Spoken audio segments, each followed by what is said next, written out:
bergabung bersama kita semuanya untuk selanjutnya, materi selanjutnya. Monggo kami persilakan kepada Pak Dedi. Baik, Pak Wawan, terima kasih. Padahal saya lagi menikmati sesinya Bu Dewi loh. Ini saya udah nulis pertanyaan sebetulnya. Mau kirim apa ini Pak Dedi? Kenal. Lokasinya di mana, Pak? Saya hari ini di Jakarta, Ibu. Oh, Ya. kangen Pak, saya sama Indonesia sama Jakarta panas, di sini adem Pak. Oh gitu. Saya malah kangen sama Amerika. Saya udah nggak sabar pengen mudik. Di mana Bu? Di Amerika? Kangen soto Betawi Pak. Ah, boleh. Pak Dewi, Pak Dedi. Bubur ayam Jakarta. Ya Allah. Pak Dewi, Pak Dedi ini di Bea Cukai beliau ahli rules of origin nih. Jadi, wah, keren sekali nih Pak. iya, dulu cuma berapa Pak Dedi di dunia? Cuma ada 8 Saya apa 7? pengen jadi buyer, Kang Mohan, sebetulnya. Salah buyers ya. Saya pengen Belajar jadi cerewet dulu eksportir. Pak. Emak-emak. Pengen jadi eksportir sebetulnya, cuma nggak lulus-lulus. Aduh, silakan Pak Dedi. Baik, ya, hemat waktu. Insya Allah nanti bisa ngobrol lagi, Bu Dewi. Semoga ya, saya bisa dieksportir juga ke Amerika. Bapak dan Ibu, bismillahirrahmanirrahim. Assalamualaikum warahmatullahi wabarakatuh. Selamat pagi, selamat. Ini di Amerika jam berapa ya, Bu? Sekarang jam Saya kebalikannya ini. 10.25. Ya, menjelang tengah malam ya. Ya, saya mohon izin live dulu ya semuanya karena besok pagi harus keluar kota. Baik Bu Dewi. Ya, Bu. Habis subuh langsung berangkat keluar kota, saya mohon izin. Terima kasih semuanya, semoga bisa silaturahmi lagi, semoga sukses Amin. semuanya. Terima kasih Pak Dedi, semoga bisa Sukses ketemu langsung juga. ya Pak pas di Sukses juga Indonesia. ya, Bu Dewi ya. Sukses terus di Amerika. Terima kasih, Jangan assalamualaikum lupa pulang. semuanya. Waalaikumsalam Waalaikumsalam warahmatullahi wabarakatuh.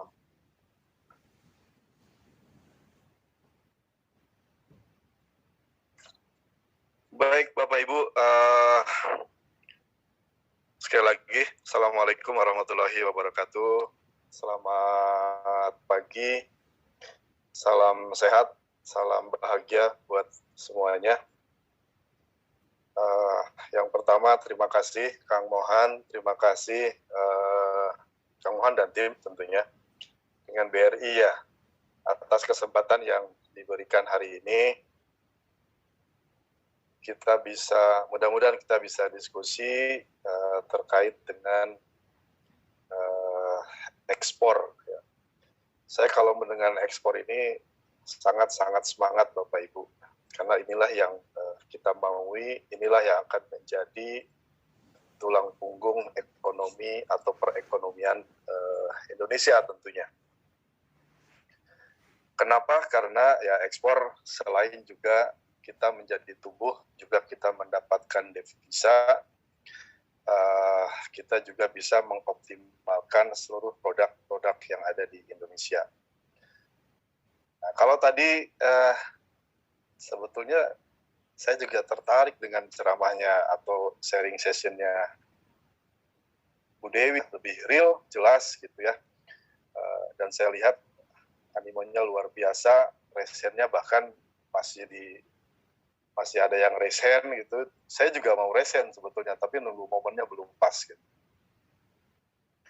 Mudah-mudahan saya sangat berharap Pak Mohan mungkin akan lebih akan lebih semangat kalau memang kita mendengar dari pelakunya langsung. Kalau dari Bea Cukai itu kan peraturan kan bisa dibaca ya, setuju. Peraturan kan bisa tinggal di-download, print, kemudian kita baca.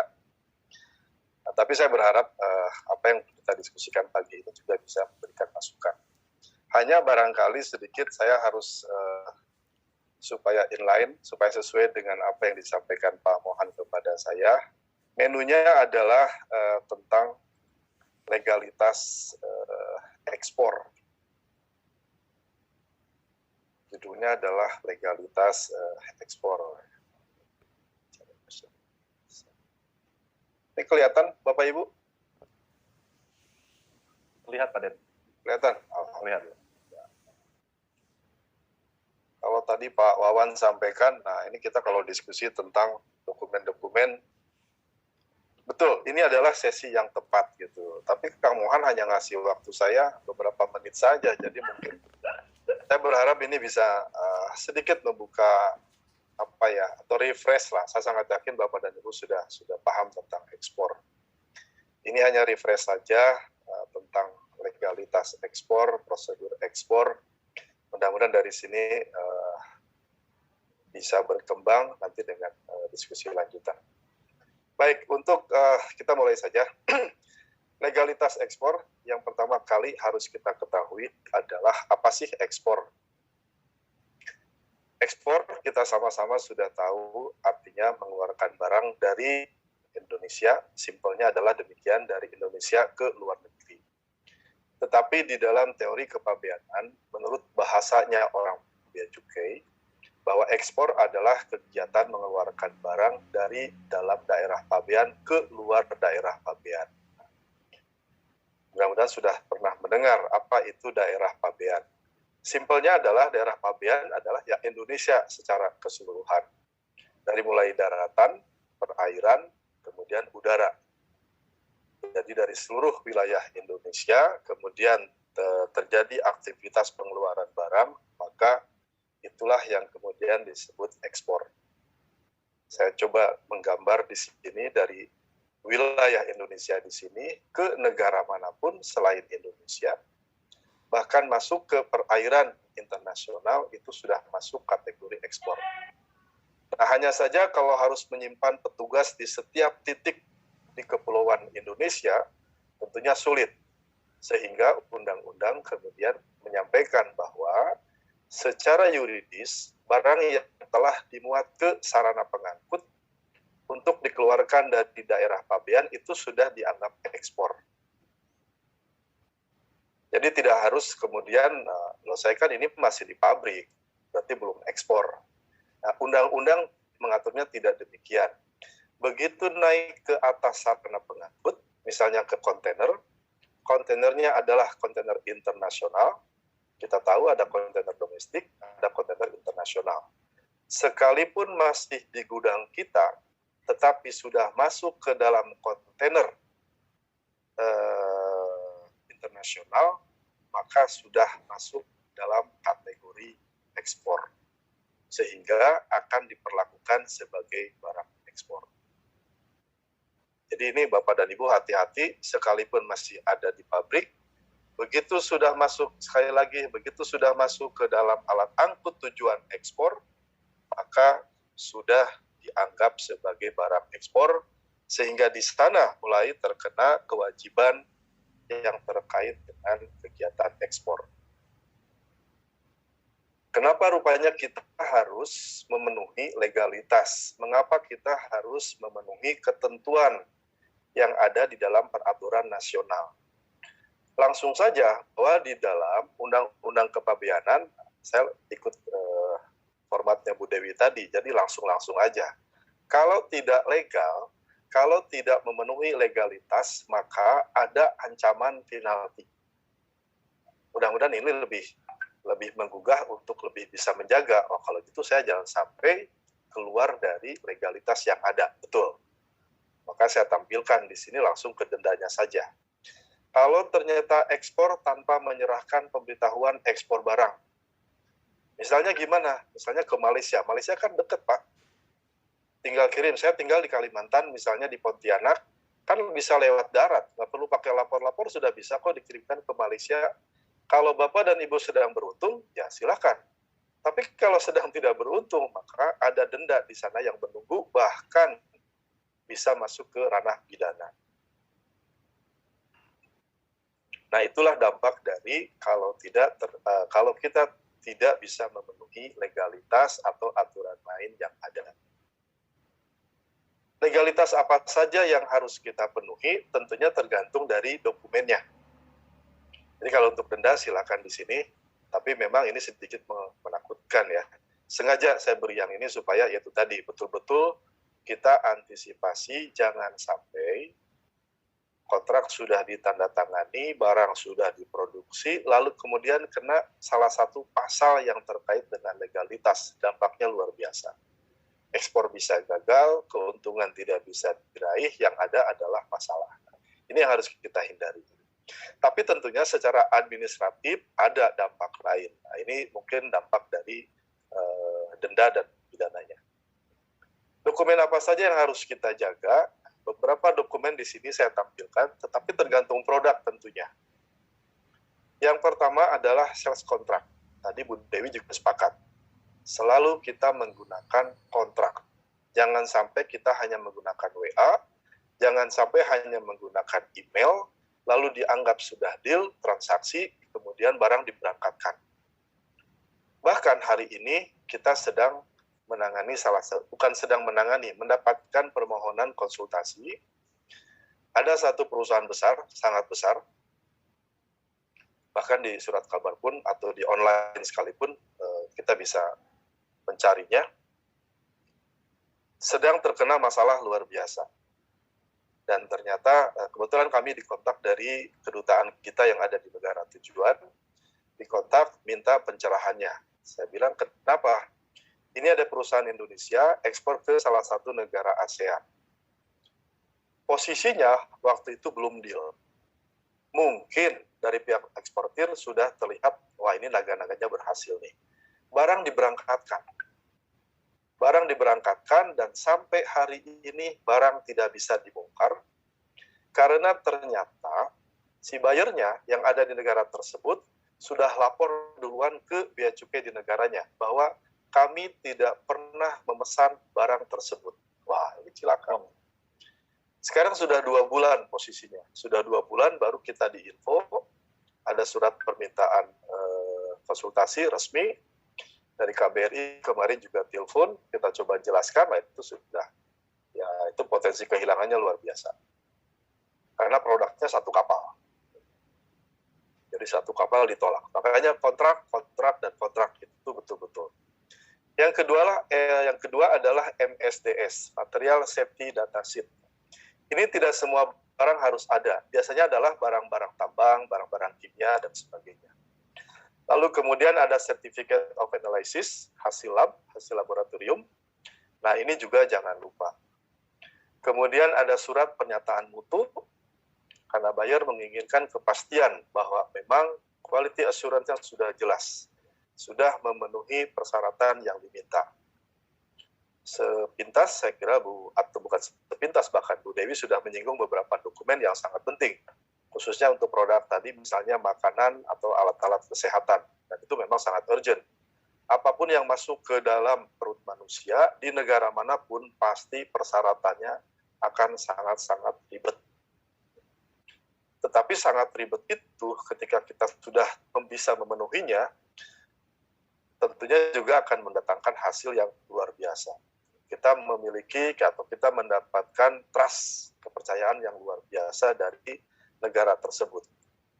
Bahkan kadang-kadang begini Bapak Ibu, misalnya katakanlah Jepang itu salah satu negara yang memang luar biasa ribetnya, persyaratannya. Atau Amerika misalnya tadi. Kalau misalnya kita bertemu dengan buyer di negara lain, katakanlah kita sudah pernah ekspor ke Amerika. Lalu kemudian kita mendapatkan order katakanlah dari Vietnam misalnya. Ketika kita menunjukkan bahwa kita pernah ekspor ke Amerika atau pernah ekspor ke Jepang, negara tujuan yang baru ini bahkan bisa mengabaikan beberapa dokumen. Oh ini berarti pernah ekspor ke Amerika ya? Pernah ke Jepang ya?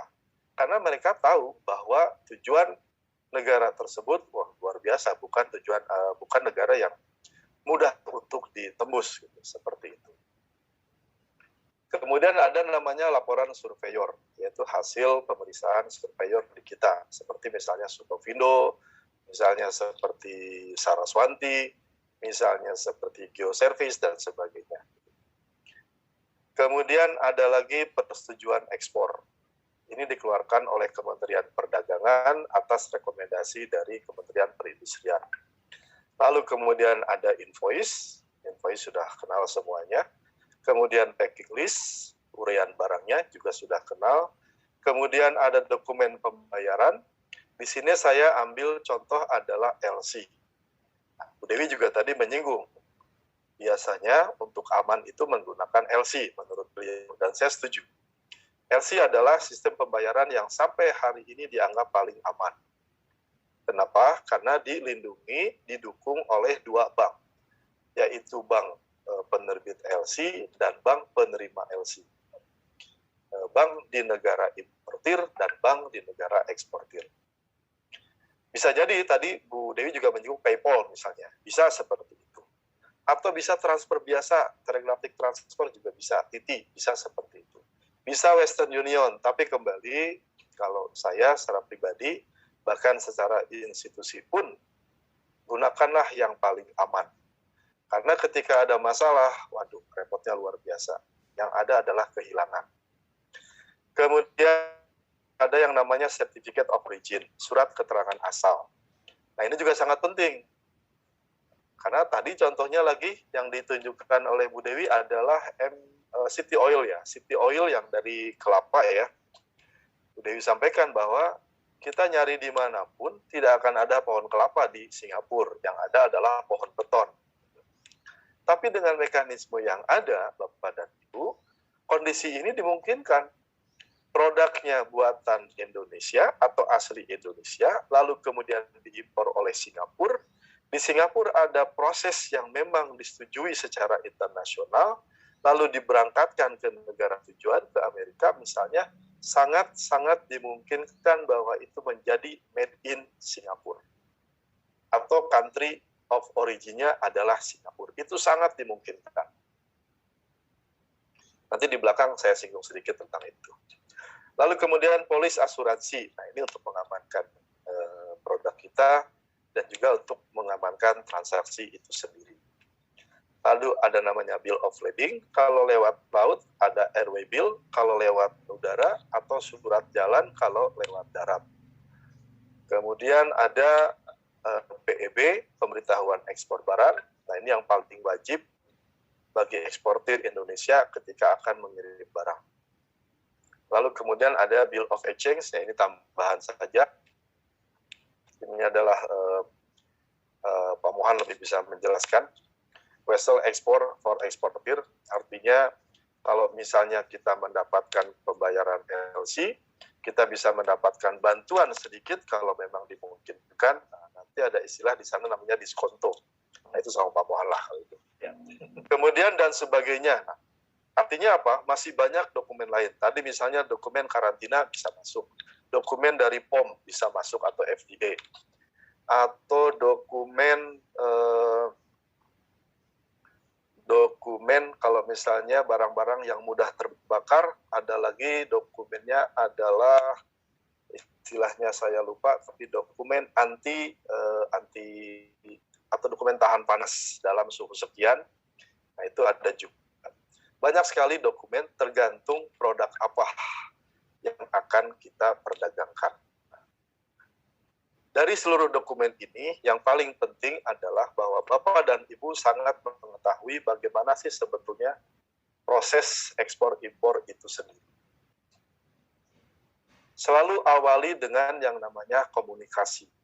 Selalu awali dengan yang namanya negosiasi. Kalau memang tidak ada permintaan resmi, jangan sekali-kali meresponnya secara resmi. Mintakan selalu permintaan resmi. Ada yang namanya letter of intent atau surat minat. Bapak dan Ibu, kami misalnya dari Malaysia, kami dari Singapura, minat dengan produk Bapak dan Ibu. Katakanlah kerajinan, katakanlah tadi saya lihat ada rendang.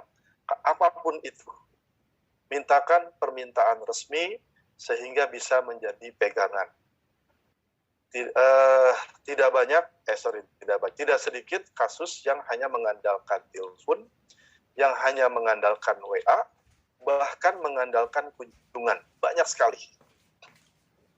Kawan saya baru pindah ke Lombok, Nusa Tenggara Barat, kantor di sana itu terkenal dengan diantaranya adalah asam, tamarin. Kemudian dia mendapatkan kontak bahwa ada perusahaan minat dengan tamarin, lalu bahkan datang orangnya ke sana, kemudian karena melihat sudah datang, dianggapnya sudah serius, kemudian dia akan pulang, diskusi dengan manajemen, katanya, lalu kemudian nanti diinfo. Dan betul diinfo memang, mohon disiapkan 1 kontainer 20 ton tamarin untuk dikirim ke Malaysia waktu itu. Padahal tidak ada kontainer internasional yang ke sana. Ini karena kedekatan saja, akhirnya didatangkan oleh salah satu perusahaan pelayaran, kontainer 20 feet diberangkatkan ke sana, disiapkan. Kontainer sudah menuju ke sana, tetapi permintaan resmi belum juga tiba. Begitu kontainer tiba, masuklah WA ke nomor handphone teman saya ini juga, kami sama-sama di Bea Cukai, dia membantu petani di sana untuk prosesnya. Ternyata order katanya minta di cancel dulu. Karena ternyata dari manajemen belum siap untuk melakukan pembayaran, dari manajemen sedang macam-macam alasannya. Akhirnya apa? Kontainer ternyata tidak bisa digunakan, petani juga kecewa. Yang ada adalah ya curhat sana-sini. Jangan sampai terjadi demikian. Jadi tetap Bapak dan Ibu kedepankan negosiasi, kedepankan sales contract. Sudah ditandatangani, maka kemudian importir seharusnya pergi ke bank. Namanya issuing bank untuk membuka letter of credit. Begitu selesai membuka letter of credit, dia akan memberitahukan ke bank kita di Indonesia, kurang lebih bahasanya, Bang, tolong sampaikan kepada PT A, B, C, D, E, F, G, H, dan seterusnya, bahwa klien kami di negara, misalnya katakanlah negaranya yang gampang lah, misalnya Vietnam lah. Di Vietnam, sudah siap untuk melakukan transaksi dan sudah membuka LC. LC akan diberitahukan kepada eksportir. Eksportir, Anda sudah mendapatkan pembukaan LC, silakan untuk menyiapkan produk yang ditransaksikan di dalam sales contract. Eksportir pasti akan aman kan, karena bank sudah melindungi, siap untuk dibayar. Nah, tinggal jenis LC ya barangkali nanti lagi-lagi itu mungkin Pak Mohan atau siapa Kang Wawan. Ya BRI lah itu bagiannya ya. Seperti itu. Karena LC juga macam-macam nanti Bapak dan Ibu. Ada yang LC begitu dokumen sudah terbit maka bisa dibayar. Ada LC yang begitu barang sudah dokumen sudah dikirim tapi belum dibayar juga, ada yang seperti itu. Karena nunggu approval dari importir di negara tujuan. Nah, jadi lagi-lagi konsultasikan jenis LC apa yang paling aman untuk transaksi Bapak dan Ibu. Setelah diberitahu, maka kemudian eksportir, kita siapkan barang-barangnya, kita packing yang baik, kemudian tentunya dalam sales kontrak, semua persyaratan yang harus dipenuhi sudah tertulis. Katakanlah importirnya minta, jangan lupa ya, lindungi dengan sertifikat of origin. Jangan lupa lindungi dengan sertifikat of analysis dari lab. Jangan lupa lindungi dengan surat karantina, dan seterusnya. Itu semua ada di sales kontrak. Jangan sampai ada yang terlupakan di dalam sales kontrak. Kenapa? Karena begitu sampai di negara tujuan, sampai di pelabuhan bongkar misalnya, ternyata ada dokumen yang tertinggal, Bea Cukai negara tujuan bisa dengan mudah mengatakan produk ini kurang 1 dokumen sehingga tidak bisa masuk ke negara kami. Selesai. Harus dikembalikan. Bapak dan Ibu sudah menanggung ongkos produksi, sudah menanggung ongkos jalan ke negara tujuan, sekarang harus dibawa pulang ke Indonesia, ongkos lagi. Sudah nangisnya berapa kali berarti. Nah, makanya disitulah gunanya sales contract itulah yang akan membuat Bapak dan Ibu aman dan nyaman. Nah, di sini kita bisa melihat prosedurnya dengan, saya pikir, seharusnya mudah, sudah di packing, kemudian menghubungi misalnya perusahaan pelayaran, freight forwarder, atau ada istilah sudah kenal mungkin namanya PPJK, Perusahaan Pengguna Jasa Kepabeanan. Itulah agen yang dianggap ahli untuk bisa berkomunikasi dengan Bea Cukai. Kenapa Bea Cukai? Karena inilah gerbang terakhir. Apakah barang bisa berangkat atau tidak. Kenapa Bea Cukai? Karena permohonan ekspor atau pemberitahuan ekspor barang harus menggunakan aplikasi. Aplikasinya yang megang adalah Bea Cukai. Jadi pastikan Bapak dan Ibu sudah tersambung secara elektronik dengan Bea Cukai. Di mana dapatnya? Silakan tanya Kang Mohan lagi. Saya hanya bisa menyampaikan ada yang namanya modul ekspor. Modul ekspor itu gratis, bisa didapat di kantor Bea Cukai. Nah, untuk prosedurnya nanti bisa konsultasi. Di sini juga boleh tentunya. Cuma kalau nggak cukup ya nanti bisa dengan Kang Mohan. Siap. Itu untuk prosedur ekspornya. Jadi sekali lagi pastikan sales kontrak adalah kuncinya. Dengan contoh yang tadi di awal saya sampaikan, perusahaan besar sekalipun, dia perusahaan memang sudah TBK lagi ya, itu saja bisa gagal gara-gara sales kontrak. Barang sudah dikirim, satu kapal full, sampai sana mentah-mentah ditolak. Nah, kita dalam posisi yang sangat sulit. Kenapa? Karena kita yang ditanya, kita tentunya ingin perusahaan nasional aman, tetapi setelah dilihat, sangat-sangat lemah. Karena common practice-nya adalah yaitu tadi, Anda tidak ada kontrak kok berani mengirim barang. Kemudian ketika kita juga baca, aturan di negara tersebut sudah clear semuanya. Seperti itu. Itu tadi untuk prosedur ekspornya. Kita bisa diskusi nanti. Yang ingin lebih saya sampaikan sebetulnya adalah Bapak dan Ibu, tentunya ekspor, saya sangat yakin Bapak-Bapak dan Ibu tidak hanya sekali ekspor yang diinginkan, tapi ekspor yang rutin, itu kan. Ya. Datang misalnya ada satu, kemarin itu pengusaha apa ya, arang. Kegirangan,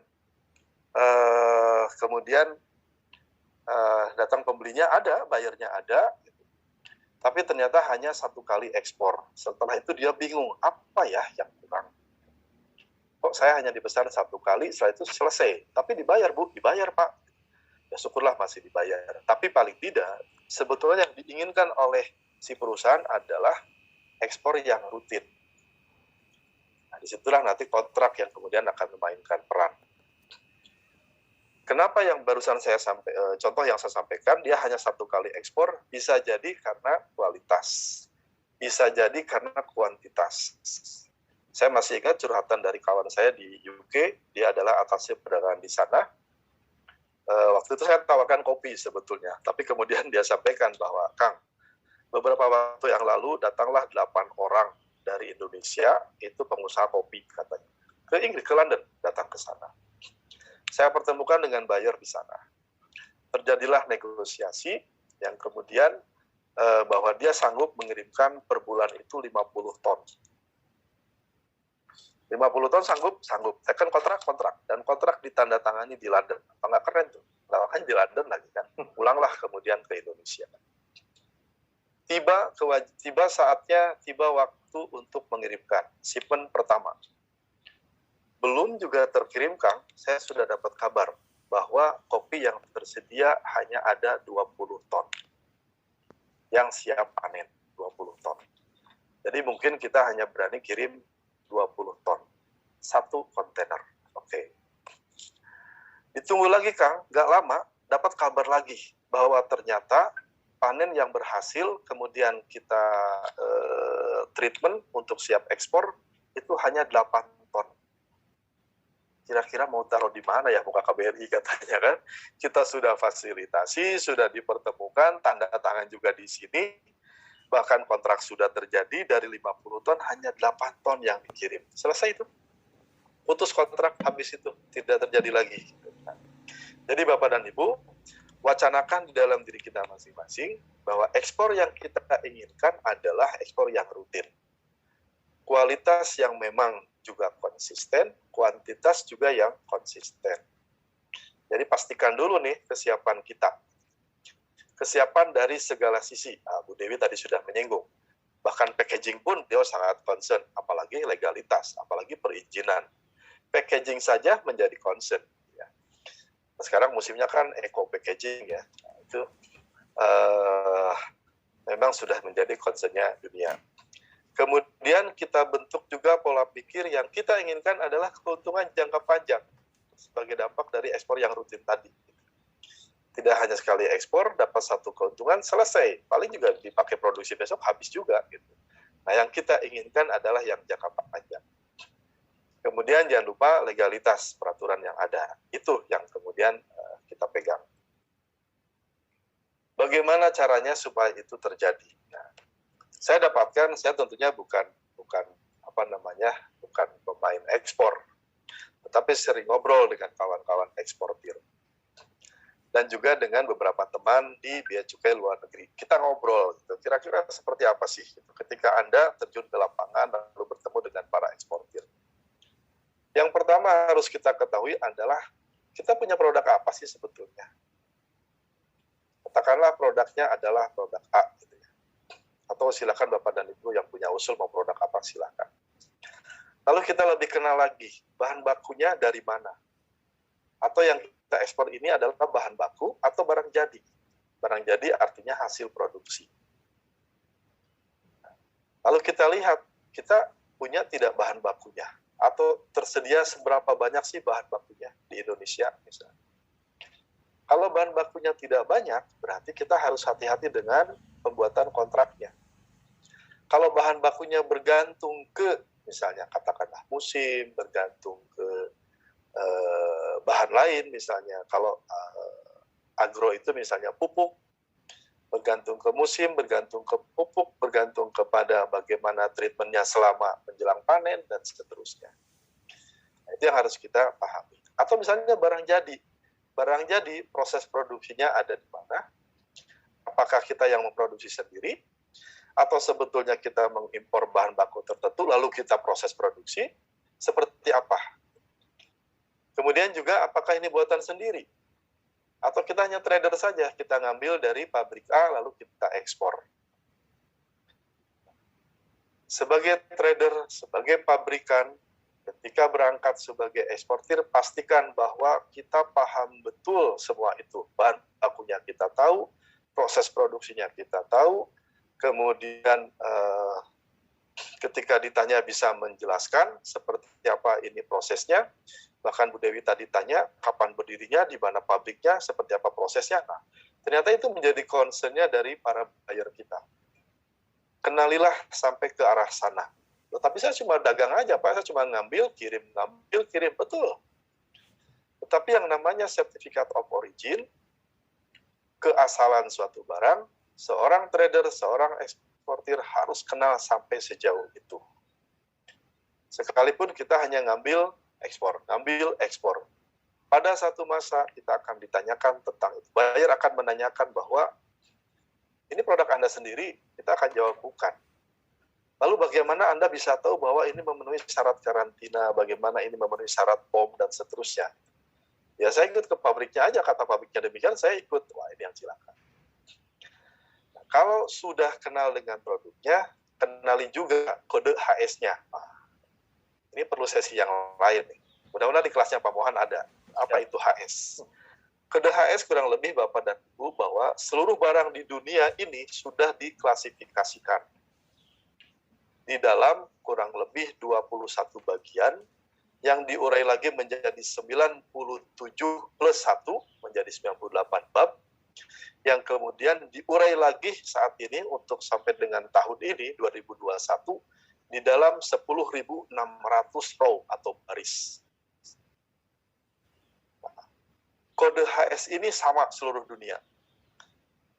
Kalau misalnya dalam 6 digit itu sama seluruh dunia. Kalau Bapak dan Ibu menyebutkan produk A dengan kode HS-nya 1, 2, 3, 4, 5, 6, di seluruh dunia bahasanya sama, bahwa barang ini masuk atau kode HS-nya adalah 1, 2, 3, 4, 5, 6. Jadi tidak akan sulit kalau misalnya Anda punya produk apa? 1, 2, 3, 4, 5, 6. Nah, itu di sana buyer sudah nangkep, oh produk ini.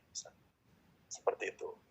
Nah, kenali sampai kode HS-nya, bahwa saya atau produk saya masuk ke dalam kode HS yang mana.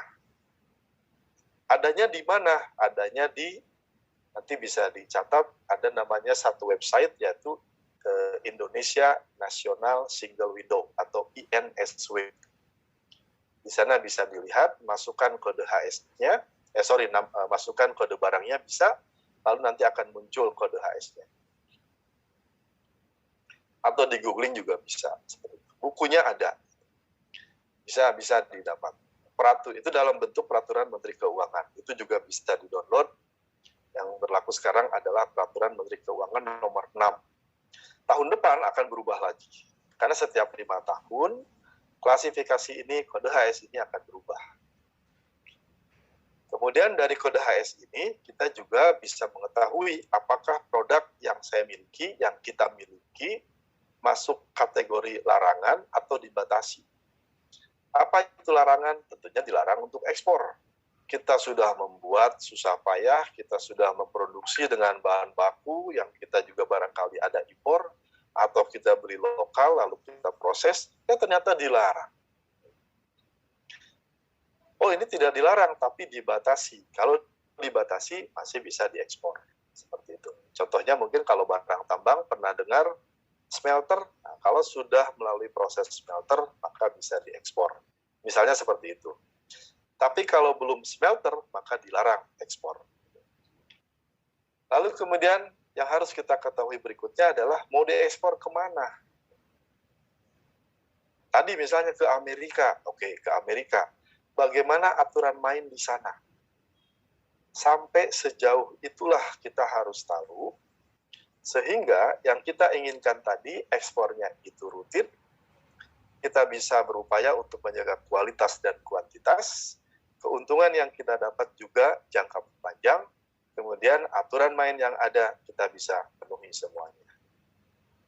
Jadi tidak banyak sebetulnya kuncinya, hanya 7 item ini bisa dipahami, insya Allah ekspor Bapak dan Ibu lancar, dan lancar. Terakhir, saya ingin memberikan informasi bahwa Indonesia itu sudah memiliki kerjasama perdagangan internasional dengan banyak negara. Saya tulis di sini misalnya Amerika. Ada Uni Eropa. Uni Eropa itu ada 28 negara, Bapak Ibu. Berarti kesempatannya banyak. Ada Kanada, ada Rusia. Lalu dengan dalam lingkup bilateral Indonesia dengan Jepang, dengan Chili, Pakistan, Palestina, Australia.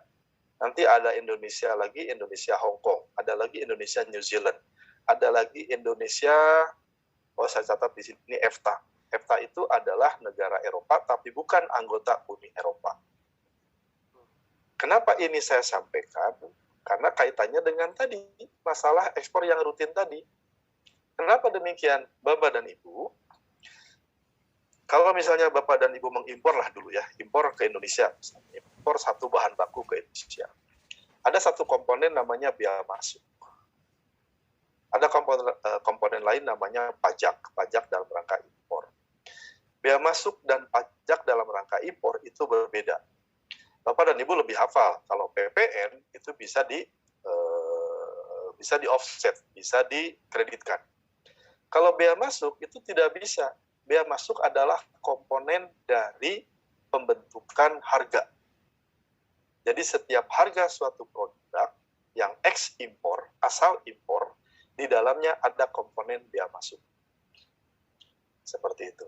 Nah, jadi kalau Bapak dan Ibu ekspor ke negara ini semuanya, pun akan dikenakan biaya masuk di negara tujuan.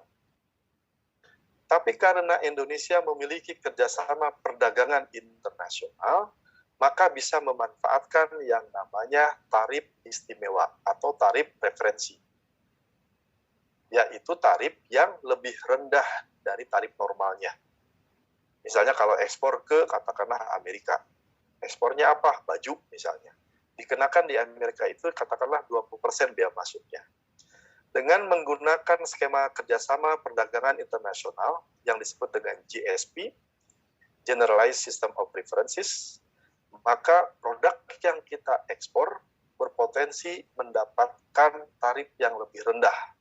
Bisa jadi 5%, bisa jadi 10%, bahkan bisa jadi 0%. Loh, kan yang diuntungkan importir, Pak. Kita kan hanya ekspor, betul. Importir pun akan mencari dari negara mana saya mendapatkan barang yang ketika dijual di negara saya, harganya akan murah. Dengan berkurangnya biaya masuk, dengan dihapusnya biaya masuk karena adanya kerjasama perdagangan internasional, tentunya komponen biaya masuk menjadi 0 atau berkurang dan harga menjadi murah. Saya terima ya, kurang lebih gitu. Jadi saya ingin mengajak Bapak dan Ibu, ketika pertanyaan terakhir adalah, pertanyaannya adalah mau diekspor ke negara mana? Mari kita masukkan mindset tadi. saya ingin berhubungan dengan buyer, di mana dia pun akan mendapatkan keuntungan, sehingga ketika dia masuk di negara tujuannya rendah, pasti dia akan minta ke saya lagi dong. Karena produk dari saya di sana tidak dikenakan biaya masuk. Itu ya, nah seperti itu. Itulah ingin saya kenalkan, makanya banyak sekali negara yang sudah terikat kerjasama dengan Indonesia, mari kita manfaatkan itu. Nah, kunci utama dari kerjasama ini adalah yang namanya rules of origin, aturan keasalan barang. Makanya Singapura tadi menang. Sebagai bocoran Bapak dan Ibu, tahun 2020, kalau saya tanya nih, silakan jawab ya, kira-kira impor tekstil terbesar kita dari mana? 2019-2020. Kira-kira dari mana?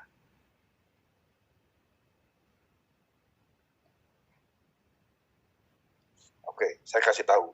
Impor tekstil terbesar kita itu dari Singapura. Loh, kok bisa Pak? Emang pabrik? Nah, baik lagi kan, tadi yang Bu Dewi sampaikan. Apa tadi namanya? City Oil ya? Atau MCT Oil, saya lupa. Ternyata dengan kerjasama internasional, Singapura bisa mengimpor dari Cina, lalu terjadi proses yang diakui oleh kerjasama internasional, lalu diekspor ke Indonesia, maka menjadi produknya Singapura. Dari mana jalannya? Jalannya dari kerjasama perdagangan internasional ini. Seperti itu. Kita jangan sampai kita bangga ekspornya ke Singapura, kita sudah ekspor. Kemana ekspornya? Ke Singapura. Tiba-tiba kita ketemu barangnya misalnya ada di, katakanlah di Korea. Loh, ini produk kita. Kenapa ada di Korea? Begitu lihat kemasannya tadi, seperti Bu Dewi tadi, kemasannya made in Singapura. Mohon maaf Bapak Ibu, itu made in Singapura, bukan made in Bapak Ibu. Jangan sampai itu yang terjadi. Dan kita sudah banyak produk kita yang mengalami proses demikian. Demikian Bapak Ibu, mudah-mudahan sharingnya bisa nyambung dan bisa memberikan insight lain dari pengalaman yang disampaikan Bu Dewi tadi. Demikian Pak Wawan, Kang Mohan, saya akhiri. Assalamualaikum warahmatullahi wabarakatuh.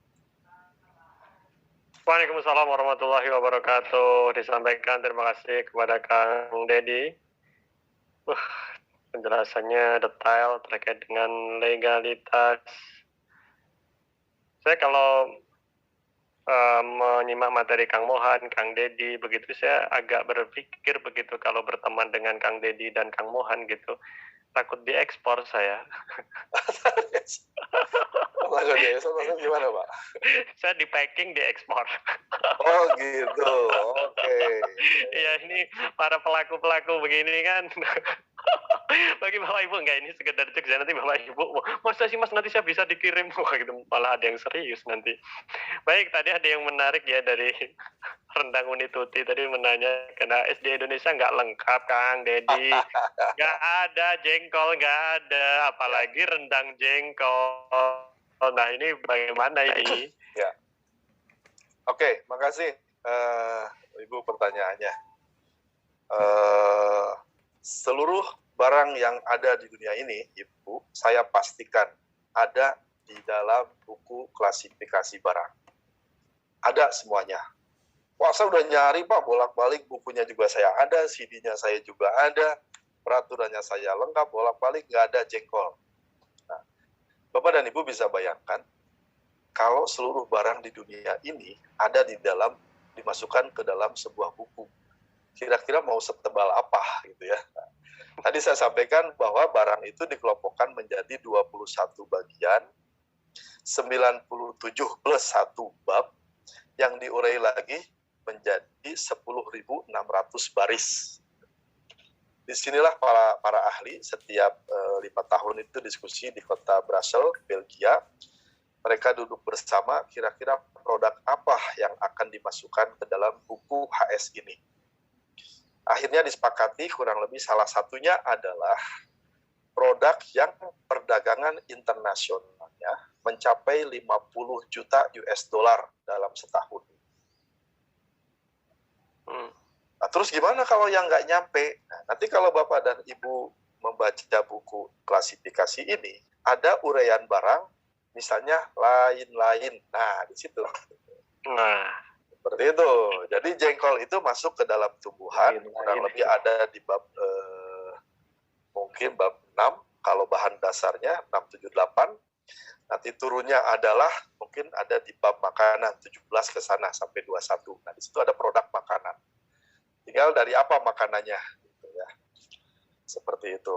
Jadi ada, Bu, gitu. Tapi memang Ada. tidak tertulis jengkol, melainkan lain-lain.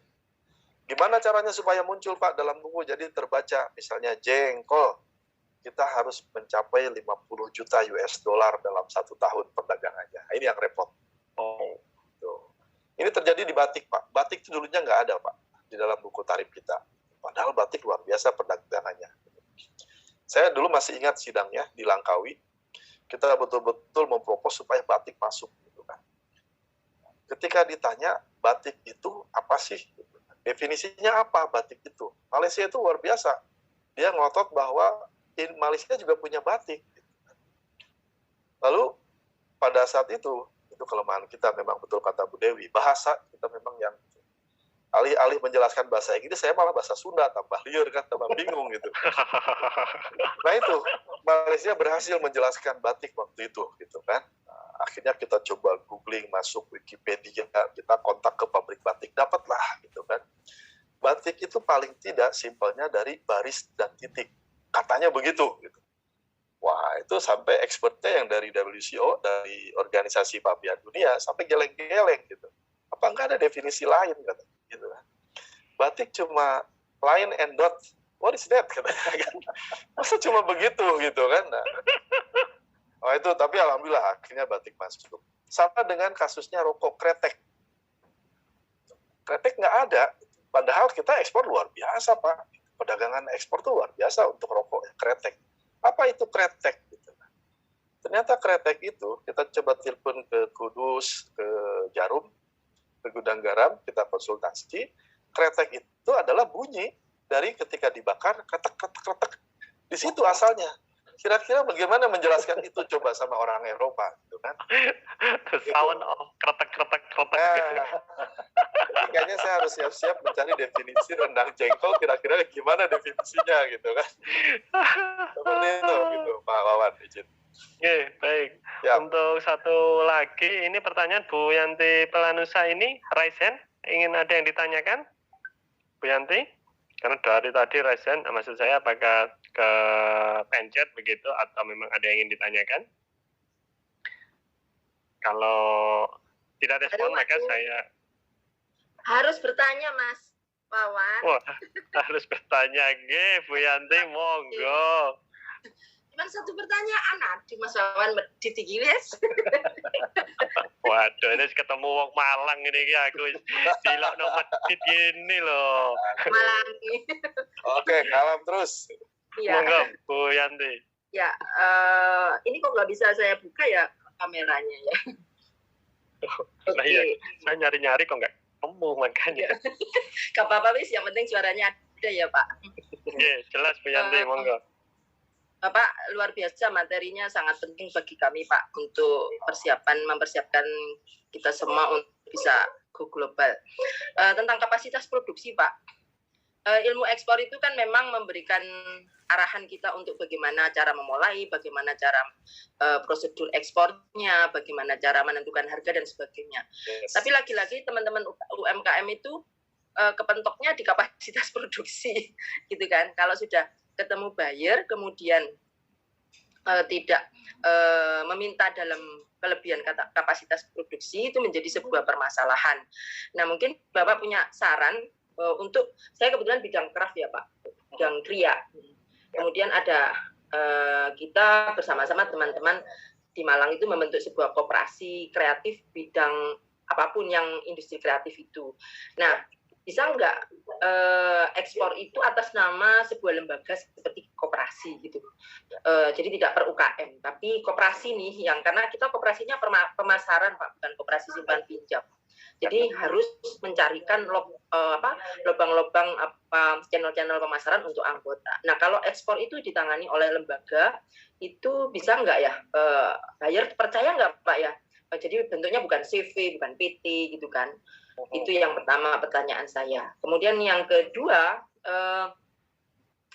kalau misalnya legalitas itu untuk kepercayaan dengan buyer itu bentuknya biasanya para UKM itu usaha perorangan, itu apa harus dirubah menjadi CVPT dulu untuk bisa dipercaya oleh buyer gitu kan. Nah, itu menjadi sebuah permasalahan teman-teman yang sudah siap ekspor, ternyata kebentuknya di legalitas, sudah siap legalitas, kebentuknya di kapasitas produksi. Jadi ini semua kan harus diuraikan, Pak, supaya step by step-nya akhirnya kita betul-betul menjadi pelaku usaha itu yang siap ekspor gitu.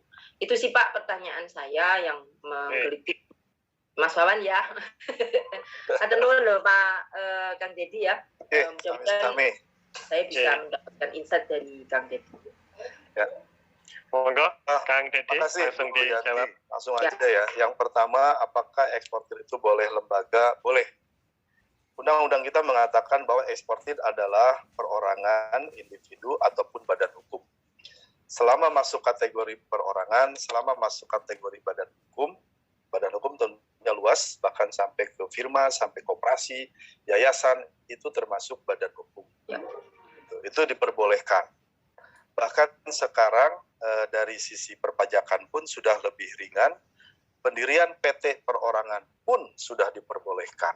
Nah, ini yang mungkin Kang Mohan nanti bisa dicari tahu detailnya. Baik. Karena menurut saya ini salah satu peluang juga di mana perorangan bisa bertindak lebih jauh dibandingkan dengan misalnya sebelumnya kita kalau sendiri kan ragu kadang-kadang bisa nggak ya, seperti tadi Ibu tadi, kita ragu kalau sendiri takutnya tidak dipercaya. Nah, sekarang sudah bisa ada namanya PT perorangan. Itu bisa, Pak. Kemudian yang kedua, terkait dengan kalau misalnya kita perorangan, apakah harus berubah dulu menjadi badan hukum? Lagi-lagi bahwa secara aturan hukum kita, perorangan itu boleh. Nah, tinggal bagaimana nanti dari pihak buyer. Tadi di slide sudah disampaikan bahwa ketika kita sudah tahu tujuan negaranya, pahami bagaimana aturan main di sana. Jadi sejak awal kita komunikasi, sudah harus disampaikan bahwa kita tidak punya perusahaan, ini masih hukum industri, di mana yang bergerak atas nama individu. Apakah di negara Anda bisa diterima atau tidak? Seharusnya tidak menjadi masalah. Tinggal nanti pertanyaannya dari sana apa harus kita respon. Misalnya dari sisi kapasitas biasanya perorangan diragukan, betul. Nah, ya kita sampaikan bahwa kalau misalnya tadi kerajinan ya, craft ya. Ya. Ya, handicraft. Misalnya handicraftnya apa ya? Bu Yanti. Handicraftnya apa? Misalnya handicraftnya itu berbasis tekstil, Pak. Jadi kain-kain batik itu kita jadikan kayak home decoration, cushion gitu, blanket. Berarti harus menyiapkan informasi bahwa ini adalah ini kami produksinya adalah produk tadi handicraft. Bahan bakunya dari mana? Nah, itu yang harus kita betul-betul tertulis daftar dari mana kita mendapatkan bahan baku tersebut. Ya. Sama kasusnya dengan misalnya Pak Mohan juga tahu kalau misalnya kita punya trader kita mau ekspor katakanlah CPO, crude palm oil, ya, minyak CPO dari kelapa sawit. Apakah boleh trader itu ekspor ke luar negeri? Boleh. Apakah perorangan itu boleh? Boleh. Hanya pasti buyer akan minta Anda mendapatkan pasokan dari mana saja. Nanti akan ketahuan bahwa saya mendapat pasokan dari PT ABCD, pabrik kelapa sawitnya. Nanti bisa diketahui dengan mudah bahwa PT A kapasitas produksinya sekian, PT B kapasitasnya sekian. Kira-kira memenuhi tidak untuk pesanan saya? Kalau tidak memenuhi, pasti langsung dicoret oleh buyer. Anda ngarang. Nah, sama dengan yang craft tadi, berbasis kain. Tentunya kan mungkin ngambil dari pabrik-pabrik kain. Kalau misalnya kain reja, kain sisa, dari pabrik mana saja. Nah, itu mungkin yang ingin diketahui oleh buyer. Sehingga buyer bisa mengkalkulasi bahwa untuk membuat katakanlah produknya apa ya, misalnya sarung bantal dari kain sisa misalnya. Kain perca misalnya, Pak. Perca seperti itu. Nah, kita tahu kapasitas dari satu pabrik misalnya pabrik pakaian misalnya kan kain sisanya itu berapa sih, satu bulan berapa ton sisanya. Nah itu yang kemudian akan dikalkulasi oleh buyer, sehingga ketika memenuhi kalkulasinya mereka, nah kontrak harusnya bisa terjadi dari sisi kapasitas. Itu Bu, ini sering terjadi betul, ya contoh kasus tadi kopi tadi gitu, dengan di depan dia berani 50 ton per bulan, ternyata karena yaitu tadi membawa nama KBRI, buyer menjadi percaya, begitu sudah tiba harinya, ternyata hanya sanggup 8 ton yang dikirim. Padahal buyer tahu betul bahwa misalnya kalau dia menanyakan dulu apakah Anda kopi kebun sendiri, apakah sistem plasma, di mana lokasi menanamnya, berapa luas, bibit apa saja, seharusnya sampai situ. Tapi karena membawa nama institusi yang memang pasti level of trust-nya sangat tinggi, akhirnya mungkin buyer pun kecolongan dan akhirnya semua kecolongan. Itu Bu Yanti, seperti itu. Siap. Cukup nggih, Bu Yanti? Terima kasih atas pertanyaannya. sangat tidak melewatkan peluang guys, diberikan satu kesempatan bertanya langsung 2 pertanyaan. Biasanya Bu Yanti ini memberikan PR loh Kang Deddy. Ya. Oh gitu. Jadi ada yang dikerjakan untuk di rumah begitu. Karena sebagian sudah jelas. Beliau sudah paham sebetulnya. Ya. Oke, memang pelaku mengenal sekali Bu Yanti, juga satu grup juga di Malang ini. Cukup Kang Deddy, atas pertanyaan sudah dijawab semuanya. Matur nuwun atas waktunya. Terima kasih Kang Deddy menjelaskan kepada kita semuanya. Siap. Pak Deddy, terima kasih. Sama-sama Kang Mohan, Pak Wawan, Ya, Bapak Ibu, terima kasih. Di slide kalau dapat bisa tanya lewat Kang Mohan atau bisa. Siap, saya distribusikan ya. Pak Deddy. Siap. Baik. Gitu. Demikian Bapak Ibu, izin pamit ya. Pak Wawan, Jadi, Kang Mohan, terima kasih. terima kasih banyak. Luar biasa. Sukses selalu, sukses lagi dan sukses terus. Amin amin. Amin. Assalamualaikum warahmatullahi wabarakatuh. Waalaikumsalam warahmatullahi wabarakatuh. Izin pindah Zoom ya, Kang Mohan ya. Pak Deddy, terima kasih banyak. Luar biasa menyempatkan waktu. Terima kasih. Siap.